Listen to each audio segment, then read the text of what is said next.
Hello friends, આજના આપણા ટોપિકની અંદર છે બીકોમની અંદર આવતું ચેપ્ટર સિંગલ એન્ટ્રી, મતલબ કે final account from in computer. ને અત્યાર સુધીમાં આપણે બેઝિક પોઈન્ટ્સ અને બે પ્રેક્ટિકલ ક્વેશ્ચન લર્ન કર્યા છે. આજનો આપણો થર્ડ નવા એડજસ્ટમેન્ટ સાથેનો પ્રેક્ટિકલ ક્વેશ્ચન છે. Question number 3. Mahadev Dalsania furnished with the following information in respect of his business. From the below information, prepare trading P&L account of Mahadev Dalsania for the year ended 31st March and balance sheet as on that date. So details, opening and closing balances, data, stock, cash, plant, furniture, creditor, and outstanding expense. Then other transactions, additional information are given. તો અહીંયા requirement તો trading account છે, તો trading account બનાવીએ. First part is trading, second part is appear. Then balance sheet, liability, asset. હવે અહીંયા આપણી પાસે ઓપનિંગ કેપિટલ ફાઇન્ડ આઉટ કરવા માટે આપણે સ્ટેટમેન્ટ ઓફ અફેર બનાવવું પડે. સ્ટેટમેન્ટ ઓફ અફેર બનાવી, statement of affair, opening balance, liability અને એસેટ્સ. પછી આપણી પાસે ડેટરને અહીંયા મિસિંગ ડિટેલ આવે છે, તો ડેટર અકાઉન્ટ ડ્રો કરવું પડશે. સાથે સાથે ક્રેડિટર અકાઉન્ટ પણ ડ્રો કરવાનું થશે. તો debtor account, creditor account, cache and bank separately આપણે બનાવવાનું થશે, કારણ કે બંનેના સેપરેટ ટ્રાન્ઝેક્શન આપ્યા છે. તો કેશ એન્ડ બેંક અકાઉન્ટ. હવે આપણી પાસે જે ડિટેલ્સ છે વન બાય વન, ઓપનિંગ જે ડાયરેક્ટલી આપણે અકાઉન્ટ ઓપન કર્યા છે એમાં પુટ કરવાનું, એટલે ડાયરેક્ટલી પુટ કરી. Debtor closing 1,12,500. તો first debtor account credit side by balance credit down, અને સેમ વે આપણી આ બેલેન્સ શીટમાં અસેટ તરીકે શું થશે, ડેટર્સ 1,12,500. ઓપનિંગ નથી આપી આપણે ડેટર અકાઉન્ટમાં, તો ઓપનિંગ આપણે ફાઇન્ડ આઉટ કરવાની છે, તો આપણે એઝ ઇટ ઇઝ રાખીએ. સ્ટોક, ઓપનિંગ સ્ટોક છે, તો ફર્સ્ટ આપણે સ્ટેટમેન્ટ ઓફ અફેરમાં પણ લખવાનું થશે. તો સ્ટોક સ્ટેટમેન્ટ ઓફ અફેરમાં અસેટ સાઇડ, સાથે સાથે આપણે આ ટ્રેડિંગ અકાઉન્ટમાં લખવાનું. ટ્રેડિંગ અકાઉન્ટમાં ઓપનિંગ સ્ટોક, જે ક્લોઝિંગ સ્ટોક છે 78,750, તો એ પણ આપણે ટ્રેડિંગ અકાઉન્ટમાં આવે, અને અસેટ છે કે યર એન્ડની બેલેન્સ શીટમાં સ્ટોક. સ્ટોક પછી જે કેશ, જ્યાં આપણી પાસે ઓપનિંગ છે અને ક્લોઝિંગ છે, પણ આપણે એડિશનલ ટ્રાન્ઝેક્શન્સ જોઈએ, તો એડિશનલ ટ્રાન્ઝેક્શનની અંદર transaction number 4, cash in hand 31st March 16,500, આપણી પાસે ક્લોઝિંગ કેશ અવેલેબલ છે. તો આપણે ડિટેલમાં ચેક કરીએ તો ઓપનિંગ તો આપણે નહીં લખીએ, કારણ કે આ કમ્બાઇન્ડ છે, પણ ક્લોઝિંગ 39,750 આપ્યા છે, બરાબર. 39,750 માંથી 16,500 તો કેશ છે, તો રિમેનિંગ બેંક. તો બેંક અને કેશ. સેમ વે આપણી અસેટ છે, તો બેલેન્સ શીટમાં બેંક એન્ડ કેશ. હવે ઓપનિંગ છે, તો એ આપણે ફાઇન્ડ આઉટ કરવી પડશે, એ આપણે અત્યારે નહીં લખીએ. Plant opening,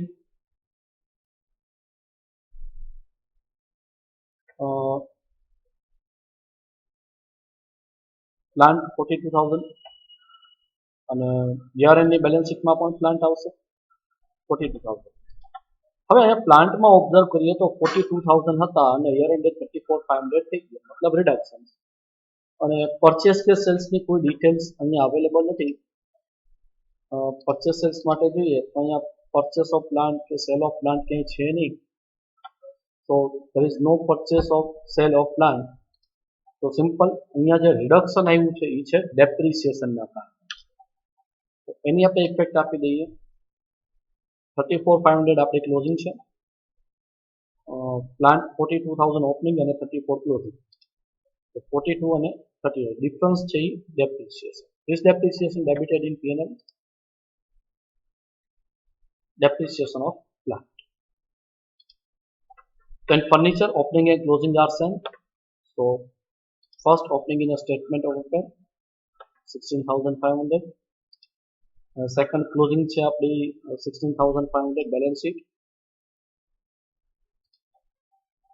Then creditor opening 45,000 and closing 70,500. So creditor opening and closing, and both are recorded in balance sheet. Closing the year end balance sheet, અને જે ઓપનિંગ છે ઓપનિંગ છે 45,000 જે આપણે સ્ટેટમેન્ટ ઓફ અફેર્સમાં અને મતલબ એક ઇફેક્ટ સ્ટેટમેન્ટ ઓફ અફેરમાં ક્રેડિટર અને સેકન્ડ ઇફેક્ટ ક્રેડિટર અકાઉન્ટમાં 45,000 ઓપનિંગ. પછી છે outstanding expense. Outstanding expense opening balance શીટમાં સ્ટેટમેન્ટ ઓફ અફેરમાં અને સેકન્ડ આપણી યર એન્ડની જે બેલેન્સ શીટ છે એમાં પણ આવશે 6,000 year end balance sheet outstanding expense. So these balances are completed. Next detail check કરીએ. ફર્સ્ટ છે payment to creditor by cash. Cash થી આપણે ક્રેડિટરને પેમેન્ટ કર્યું છે. તો creditor account debit to bank.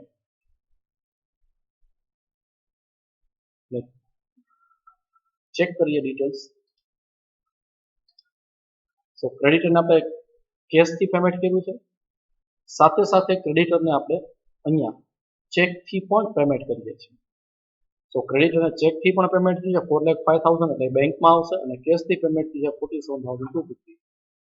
તો બેની ઇફેક્ટ આપણે કેશ અકાઉન્ટમાં બાય ક્રેડિટર 4,05,000 બેંક અને 47,250 ચેક, આ બંનેની ઇફેક્ટ ક્રેડિટર અકાઉન્ટમાં ડેબિટ સાઇડ બેંક અને કેશ. બરાબર. સો ચેક અને કેશથી પેમેન્ટ કર્યું છે તો એક ઇફેક્ટ છે કેશ બેંક અકાઉન્ટમાં ક્રેડિટ સાઇડ અને સેકન્ડ ઇફેક્ટ ડેબિટ સાઇડ. પછી જે ટોટલ સેલ્સ, તો ટોટલ સેલ્સ છે આપણી પાસે જેની વેલ્યુ ખાલી ટ્રેડિંગ અકાઉન્ટ્સમાં આવે. તો ટ્રેડિંગ અકાઉન્ટ્સમાં આપણે ખાલી ફોર્મેટ લખી નાખીએ કેશ ક્રેડિટ અને ટોટલ 5,18,250. આની કોઈ બીજી ઇફેક્ટ નહીં આવે પણ કેશ કે ક્રેડિટ સેલ્સ ફાઇન્ડ આઉટ કરવા માટે આપણે હેલ્પફુલ થશે. પછી જે ડિસ્કાઉન્ટ અલાઉડ આપણો એક્સપેન્સ છે અને એક ઇફેક્ટ પીએનએલ અકાઉન્ટમાં એક્સપેન્સ તરીકે અને સેકન્ડ ઇફેક્ટ ડેટર અકાઉન્ટમાં. તો ડેટર અકાઉન્ટમાં ડિસ્કાઉન્ટ અલાઉડ અને second effect P&L discount allowed. તો પીએનએલ ડેબિટ અને ડેટર credit. Then closing cash already recorded. Check received from debtor and cash received from debtor. તો ડેટર પાસેથી ચેક પણ મળ્યો છે અને કેશ પણ મળ્યા છે. જે ચેક મળ્યો છે એટલે 3,24,000 એ બેંકમાં ડેબિટ થશે, 152,250 છે એ કેશમાં ડેબિટ થશે. કેશ બેંક અકાઉન્ટમાં debit side to debtor 324 and 152,250 અને ડેટર અકાઉન્ટમાં credit side by bank by cash.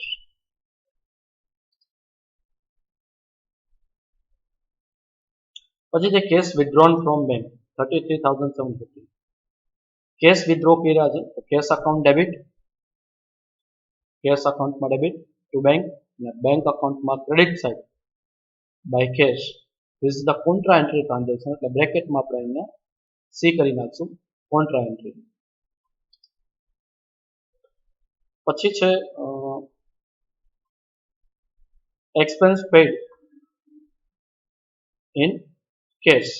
કેશમાં આપણે એક્સપેન્સ પે કર્યા છે એટલે પેમેન્ટમાં credit side expense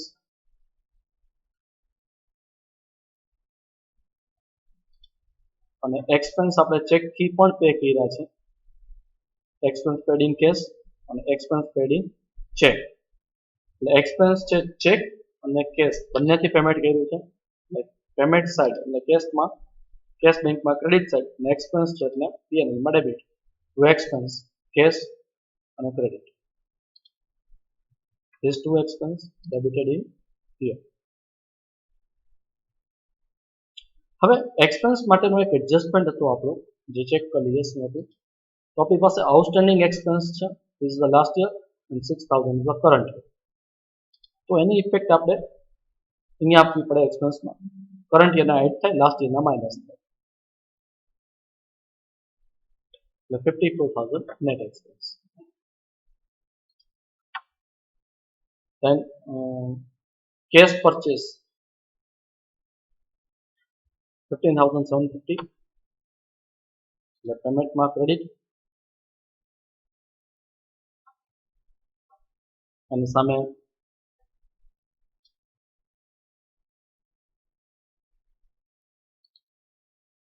trading અકાઉન્ટ્સમાં purchase cache credit, તેમાં કેશમાં છે 15,750. Then payment to creditor by check already taken care.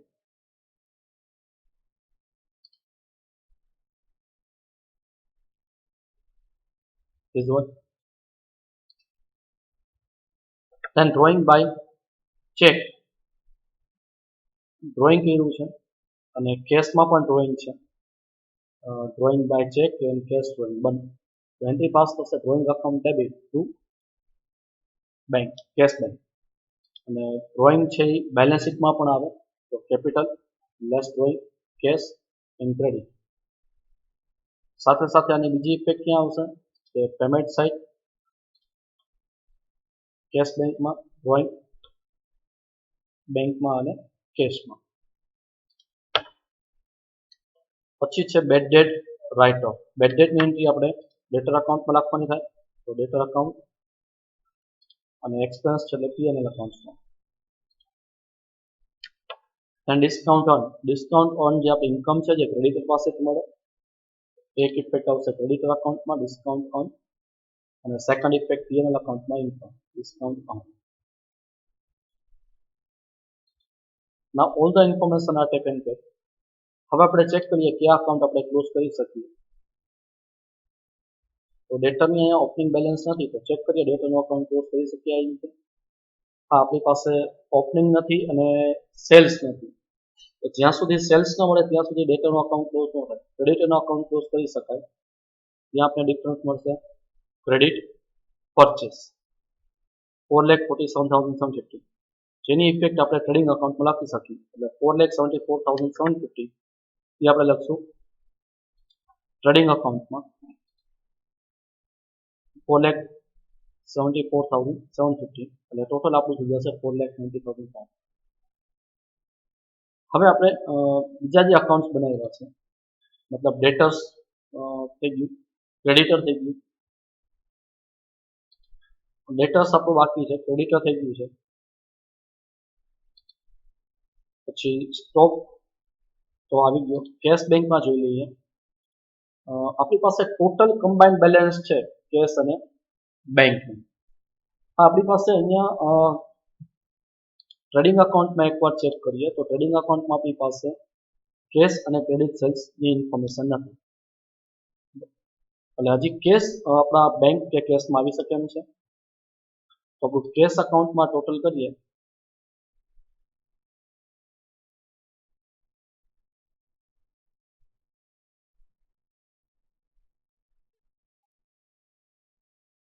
Difference આવી જશે.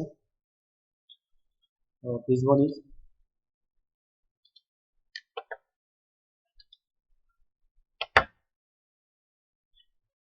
અહીંયા આપણે ડિપોઝિટ કરાવ્યા હતા cash deposited into bank 1,16,250. So entry is contra entry bank account debit to cash. હવે આપણે ટેલી કરીએ તો આપણે ટોટલ કરી શકશું બેંકનો ટોટલ કરીએ તો બેંકમાં ક્રેડિટ સાઈડ આવે છે એટલે ડિફરન્સ આવશે 5,50,250. એટલે હવે જે ડિફરન્સ આવે એ આપણી બેંકની ઓપનિંગ બેલેન્સ આવે કારણ કે બેંકમાં આપણી પાસે ઓપનિંગ બેલેન્સ સિવાય કોઈ મિસિંગ ફિગર નથી. હવે આપણે ચેક કરીએ તો આપણી પાસે ક્વેશ્ચનમાં ટોટલ 1,04,250 1,04,250 ટોટલ કેશ અને બેંક હતું. તો અહીંયા આપણી પાસે 75,000 જો બેંક હોય મતલબ 1,04,250 માંથી 75,000 બાદ કરીએ 29,250 એ આપણું આવી જાય કેશની ઓપનિંગ. હવે કેશ ઓપનિંગ મળી ગઈ છે તો હવે આપણે કેશનું અકાઉન્ટ ક્લોઝ કરીએ તો અહીંયા આપણે જે ડિફરન્સ આવે છે તે difference is known as a cash sales 17,250. આ આપણે લખી શકીએ કેશ સેલ્સ તરીકે 17,250. હવે આપણે ચેક કરીએ બીજું કંઈ બાકી હોય તો તો આપણી પાસે બેલેન્સ શીટમાં એક કેશ સેલ્સ છે અને ટોટલ સેલ્સ છે આપણી પાસે. તો આ ટોટલ સેલ્સ છે 5,18,250, એમાંથી 17,250 માઇનસ કરી નાખીએ તો આપણે મળી જાય ક્રેડિટ સેલ્સ 5,01,000. તો આ રીતે મિસિંગ ડિટેલમાં આપણે ક્રેડિટ સેલ્સ મળી જશે. અને સેકન્ડ ઇફેક્ટ આપણે ક્યાં આપવાની થશે? આ ઇફેક્ટ આપણે થશે ડેટર અકાઉન્ટમાં. તો ડેટર અકાઉન્ટમાં લખી નાખીએ ડેબિટ સાઇડ ક્રેડિટ સેલ્સ 5,18,250. એટલે હવે આપણે ડેટર અકાઉન્ટ ક્લોઝ કરી શકીએ. તો ત્યાં આપણે ઓપનિંગ મળી જશે 96,750. એટલે આ આપણા સ્ટેટમેન્ટ ઓફ અફેરમાં અહીં આવી જશે ડેટર્સ 96,750. તો debtor account close, creditor account close, બંને ક્લોઝ થઈ ગયા છે. કેશ બેંક બંને ક્લોઝ થઈ ગયા છે, એમાં કોઈ મિસિંગ ઇન્ફોર્મેશન નથી. પછી ટ્રેડિંગની વાત કરીએ, ટ્રેડિંગ અકાઉન્ટનો ટોટલ કરી નાખીએ એટલે આપણે મળી જશે gross profit transfer to here. P&L નો ટોટલ કરીએ તો આપણે મળે છે loss. That loss will be deducted from capital 27,750. હવે એના માટે આપણે પેલા ઓપનિંગ સ્ટેટમેન્ટ ઓફ અફેર નો ટોટલ કરવો પડશે. મિસિંગ ડિટેલ આપણે મળી જશે 2,76,000 જે આપણી બેલેન્સ શીટમાં આવશે. 2,76,000 નેટ લોસ ડિડક્ટ કરશું અને finally 2,05,500 on both the side tally in the balance sheet. Clear friend? તો આવી રીતે આપણો ક્વેશ્ચન છે એ કમ્પ્લીટ થાય છે. તમારે કેવી રીતે સ્ટાર્ટ કરવાનું હોય કે અહીંયા જે ઓપનિંગ બેલેન્સ આપી હોય છે, આપણે જેટલા પણ અકાઉન્ટ્સ બનાવવાના હોય એ બધા અકાઉન્ટ્સમાં આ બધી ઓપનિંગ બેલેન્સ અહીંયાથી આપણે એ અકાઉન્ટ્સમાં પુટ કરવાની. જે અકાઉન્ટ અસેટ કે રિસીવેબલ હોય એમાં ઓપનિંગ ડેબિટ હોય અને ક્લોઝિંગ છે એ ક્રેડિટ હોય. જે આપણા લાયબિલિટીના હોય એ ઓપનિંગ ક્રેડિટ હોય અને ક્લોઝિંગ છે એ ડેબિટ હોય. સાથે સાથે આપણે સ્ટેટમેન્ટ ઓફ અફેર પણ બનાવવાનું હોય છે બેલેન્સ શીટ જેવું ફોર્મેટ કે જ્યાં અસેટ ડેબિટ, લાયબિલિટી ક્રેડિટ અને ડિફરન્સ આપણે મળે ઓપનિંગ કેપિટલ. અને પછી 1 by 1 આપણે શું કર્યું હતું કે આ જે બધા ટ્રાન્ઝેક્શન આપ્યા હતા એ બધા ટ્રાન્ઝેક્શનની એન્ટ્રી પ્રમાણે પોસ્ટિંગ કરતો જવાનું અને 1 by 1 આપણા અકાઉન્ટ ક્લોઝ થશે. આ રીતે તમારો ક્વેશ્ચન કમ્પ્લીટ થાય. ક્લિયર? તો આ સાથે આપણો આ ક્વેશ્ચન કમ્પ્લીટ કરીએ. નેક્સ્ટ લેક્ચરમાં નવા પ્રેક્ટિકલ ક્વેશ્ચન સાથે મળીશું. Thank you.